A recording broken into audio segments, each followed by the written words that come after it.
আমার প্রিয় বন্ধুরা, আর একটা মজার প্রেমের ঘটনা শুনো।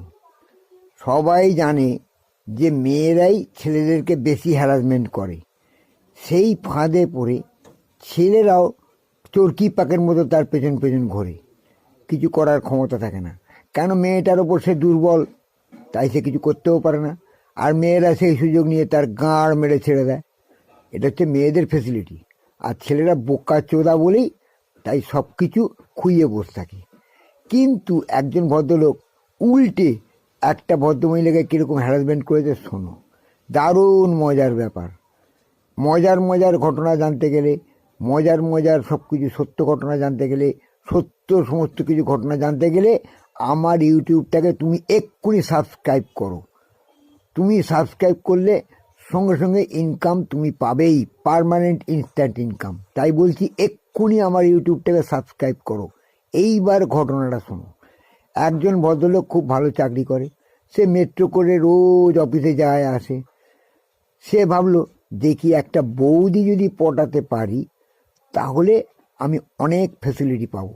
কারণ বৌদির সঙ্গে যদি হকর পকর পচর পচর পকাত পকাত যদি আমি করি তাহলে কোনো রিস্কই নেই। যত রিস্ক সব দাদারই ঘাড়ে চাপবে, আমার কোনো রিস্ক নেই। মাঝখান দিয়ে আমি ফ্যাসিলিটি পেয়ে যাব। কি কথা ঠিক তো বন্ধুরা? কি কথা কি বলছি তো ঠিক তো? এইবার শোনো। সেই মনে করে সে মেট্রো স্টেশনে দাঁড়িয়ে আছে। এমন সময় একটা বৌদি তার পাশে এসে দাঁড়ালো মেট্রো ট্রেনে উঠবে বলে। লোকটা দেখলো, আরে সালা, মালটা তো হেভি তুখোর মাল। বৌদি সে তখন চিন্তা করছে কি করা যায়। তখন বলছে, ও বৌদি কেমন আছো? বৌদি কোনো কথা বলে না, চুপ করে আছে। ও বৌদি, এখন তুমি ট্রেনে করে কোন স্টেশনে নামবে? বৌদি কোনো কথা বলে না, চুপ করে আছে।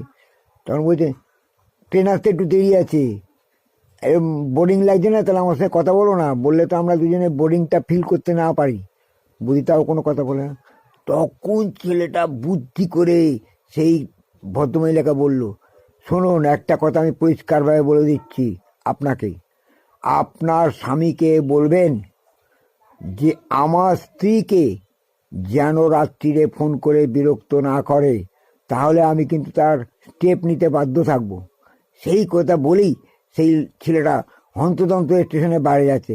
আর ওই বৌদি পেছন পেছন যাচ্ছে, ও দাদা শুনুন শুনুন, ও দাদা শুনুন শুনুন, কী হয়েছে ব্যাপারটা বলুন, কী হয়েছে ব্যাপারটা বলুন। সে কিন্তু কোনো কথা বলছে না, সোজা বেরিয়ে গিয়ে বাসে উঠে পড়লো।